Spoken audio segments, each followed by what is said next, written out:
ಕಳೆದ ಅರ್ಧ ಗಂಟೆಯಿಂದಲೂ ಕೂಡ ಸೂರಜ್ನನ್ನ ವಿಚಾರಣೆಗೆ ಒಳಪಡಿಸಿದ್ದಾರೆ ಹಾಸನ ಪೊಲೀಸರು. ಹಾಸನದ ಸೆಂಟ್ ಠಾಣೆಯಲ್ಲೇ ಸೂರಜ್ ಲಾಕ್ ಆಗಿದ್ದಾನೆ. ಕಳೆದ ಅರ್ಧ ಗಂಟೆಯಿಂದ ವಿಚಾರಣೆ ಆಗ್ತಾ ಇರೋದು. ಸೂರಜ್ ವಿರುದ್ಧ ಎಫ್ಐಆರ್ ದಾಖಲಾದಂತಹ ಬೆನ್ನಲ್ಲೇ ಲಾಕ್ ಮಾಡಿದ್ದಾರೆ ಈಗ ಹಾಸನ ಪೊಲೀಸರು. ಆಡಿಯೋ ರಿಕವರಿ, ಧ್ವನಿ ಮಾದರಿ ಸಂಗ್ರಹ ಎಲ್ಲವನ್ನ ಕೂಡ ಎಫ್ಎಸ್ಎಲ್ಗೆ ಕಳುಹಿಸಲಾಗುತ್ತೆ. ಆಡಿಯೋ ಮ್ಯಾಚ್ ಆಗ್ಬೇಕಲ್ಲ. ಸೆಂಟ್ ಠಾಣೆಯಲ್ಲೇ ಸೂರಜ್ಗೆ ಪೊಲೀಸರು ಫುಲ್ ಡ್ರಿಲ್ ಮಾಡ್ತಾ ಇದ್ದಾರೆ. ಪ್ರಕರಣ ಸಂಬಂಧ ಸೂರಜ್ಗೆ ಪೊಲೀಸರ ಪ್ರಶ್ನೆಗಳ ಸುರಿಮಳೆ. ಪೊಲೀಸರ ಪ್ರಶ್ನೆಗಳಿಗೆ ಸೂರಜ್ ರೇವಣ್ಣ ಶಾಕ್ ಆಗಿದ್ದಾನೆ. ಆತನಿಗೆ ಏನ್ ಹೇಳಬೇಕು ಅಂತನೂ ಕೂಡ ಗೊತ್ತಾಗ್ತಾ ಇಲ್ಲ. ಇದೆಲ್ಲದರ ಬಗ್ಗೆ ನಮ್ಮ ಜೊತೆ ಮಾತನಾಡೋದಕ್ಕೆ ಹೈಕೋರ್ಟ್ನ ಹಿರಿಯ ವಕೀಲರಾದಂತಹ ಸುನಿಲ್ ಕುಮಾರ್ ಅವರಿದ್ದಾರೆ. ಸರ್ ನಮಸ್ತೆ. ಸರ್ ನಮಸ್ತೆ ಮೇಡಮ್. ಸರ್, ಈ ಕೇಸು ಒಂದಷ್ಟು ಬಹಳ ಡಿಫ್ರೆಂಟು ಸರ್. ಸೂರಜ್ ರೇವಣ್ಣ ಅಸಹಜ ಲೈಂಗಿಕ ಕ್ರಿಯೆಗೆ ಸಂಬಂಧಪಟ್ಟಂತೆ ನೊಂದಿರುವಂತಹ ಸಂತ್ರಸ್ತ ಇವತ್ತು ಹಾಸನ ಪೊಲೀಸ್ ಸ್ಟೇಷನ್ಗೆ ಹೋಗಿ ಕಂಪ್ಲೇಂಟ್ ಕೊಡ್ತಾನೆ ಸರ್. ಆ ಕಂಪ್ಲೇಂಟ್ ಅನ್ನ ಆಧರಿಸಿ ಈಗ ಸೂರಜ್ ರೇವಣ್ಣನನ್ನ ಹಾಸನ ಪೊಲೀಸರು ವಿಚಾರಣೆಗೆ ಒಳಪಡಿಸಿದ್ದಾರೆ. ಒಂದಷ್ಟು ಸೆಕ್ಷನ್ಗಳನ್ನ ಕೂಡ ಹಾಕಿದ್ದಾರೆ. ಮೊದಲಿಗೆ ಈ ಕೇಸ್ ಬಗ್ಗೆ ಏನ್ ಹೇಳುತ್ತೆ ಸರ್ ಕಾನೂನು? ಮೇಡಮ್, ಇದು ಬಹಳಷ್ಟು ಸೀರಿಯಸ್ ಒಫೆನ್ಸ್ ಇದೆ ಮತ್ತು ಅಲಿಗೇಷನ್ ಕೂಡ ಬಹಳಷ್ಟು ಸೀರಿಯಸ್ ಅಲಿಗೇಷನ್ ಇದೆ. ಈಗ ಪೊಲೀಸ್ ಅವರು ಎಫ್ಐಆರ್ ನಲ್ಲಿ 342 ಹಾಕ್ತಾರೆ, ಅಂದ್ರೆ ರಾಂಗ್ಫುಲ್ ಕನ್ಫೈನ್ಮೆಂಟ್. ಸೊ ತನ್ನ ಒಪ್ಪಿಗೆ ಇಲ್ದಿರ ಒಂದ್ ಕಡೆ ಕೂಡ ಹಾಕೋದು. ಬಟ್ 377 ಇದೆ, ಅಸಹಜವಾದಂತಹ ಲೈಂಗಿಕ ಕ್ರಿಯೆ ಅಂತ ಮಾಡುವಂತದ್ದು ಮತ್ತು ಬಲವಂತ ಮಾಡುವಂತದ್ದು. ಮತ್ತು 377 ಮಿನಿಮಮ್ ಅಂದ್ರೆ 10 ವರ್ಷ ಇಂಪ್ರಿಸನ್ಮೆಂಟ್ ಇದೆ. ಜೊತೆಯಲ್ಲಿ 506 ಇದೆ, ಕ್ರಿಮಿನಲ್ ಇಂಟಿಮಿಡೇಷನ್, ಸೊ ಬೆದರಿಕೆ ಹಾಕುವಂತದ್ದು.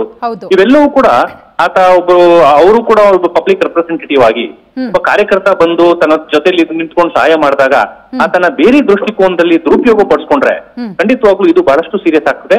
ಮತ್ತು ಜನಸಾಮಾನ್ಯರ ದೃಷ್ಟಿಕೋನದಲ್ಲಿ ಕಾನೂನಾತ್ಮಕವಾಗಿ ಅವ್ರು ಮಾಡಿದ ತಪ್ಪು ಅಂತ ತನಿಖಾಧಿಕಾರಿಗಳು ಈಗಾಗಲೇ ಇನ್ವೆಸ್ಟಿಗೇಷನ್ ಮಾಡ್ತಾ ಇದ್ದಾರೆ.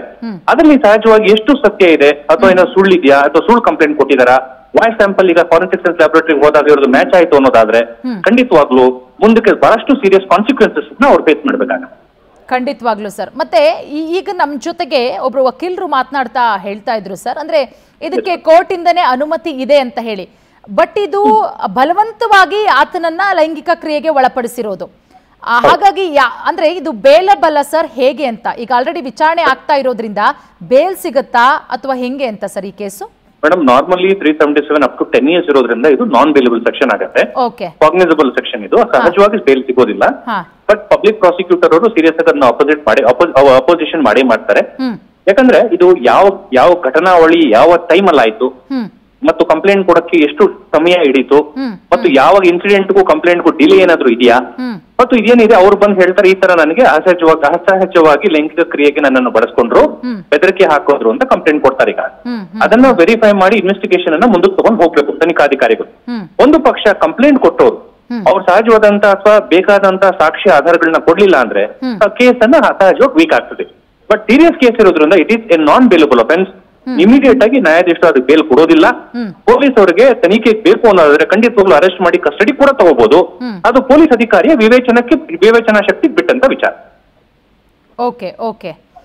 ಮತ್ತೆ ಸರ್ ಈ ರೀತಿ ಕೇಸಸ್ಗಳು ಬಂದಾಗ ಈಗ 506, 342, 34 ಅದ್ರ ಜೊತೆಗೆ ಕೊಲೆ ಬೆದರಿಕೆ ಕೂಡ ಹಾಕಿರೋದು, ಅದು ಎಷ್ಟರ ಮಟ್ಟಿಗೆ ಕಾನೂನಡಿಯಲ್ಲಿ ಶಿಕ್ಷೆ ಆಗುತ್ತೆ ಅಂತ ಹೇಳಿ? ಅದು ಸೀರಿಯಸ್ ಇದೆ. ಕೊಲೆ ಬೆದರಿಕೆ, ಕ್ರಿಮಿನಲ್ ಇಂಟಿಮಿಡೇಷನ್, ಪ್ರಾಣ ಬೆದರಿಕೆ, 1 ರಿಂದ 2 ವರ್ಷ ಮಿನಿಮಮ್ ಇಂಪ್ರಿಸನ್ಮೆಂಟ್ ಇದೆ. ಅವೆಲ್ಲವೂ ಕೂಡ ಏನಾಗ್ತದೆ ಇದ್ರ ಜೊತೆಲಿ ಸೇರ್ಕೊಂಡು ಹೋಗ್ಬಿಡುತ್ತೆ. 377 ಅಸಹಜವಾಗಿ ನನ್ನ ಜೊತೆ ನೀನ್ ಕೋಆಪರೇಟ್ ಮಾಡಬೇಕು, ನೀನ್ ಕೇಳಿಲ್ಲ ಅಂದ್ರೆ ನಿನ್ಗೆ ಪ್ರಾಣ ಬೆದರಿಕೆ ಹಾಕ್ತೀನಿ, ಕೊಲೆ ಮಾಡ್ತೀನಿ ಅನ್ನೋದು ಸಹಜವಾಗಿ ಅವೆಲ್ಲ ಸೆಕ್ಷನ್ಗಳು ಆಡ್ ಆಗಿ ಬರ್ತಾರೆ. ಬಂದಾಗ ಈಗ ಪೊಲೀಸ್ ಅಧಿಕಾರಿಗಳೇನು ಇದಕ್ಕೆ ಸಾಕ್ಷಿಗಳನ್ನ ಕಲೆ ಹಾಕ್ಬೇಕು ಮತ್ತು ಕಂಪ್ಲೇಂಟ್ ಕೊಟ್ಟವರು ಕೂಡ ಪೊಲೀಸರ ಜೊತೆ ತನಿಖೆಗೆ ಸಹಕಾರ ಕೊಟ್ಟು ಅನೇಕ ಸಾಕ್ಷಿಗಳನ್ನ ಕೋಆಪರೇಷನ್ ಮಾಡಿದ್ರೆ ಖಂಡಿತವಾಗ್ಲೂ it becomes A very tight case.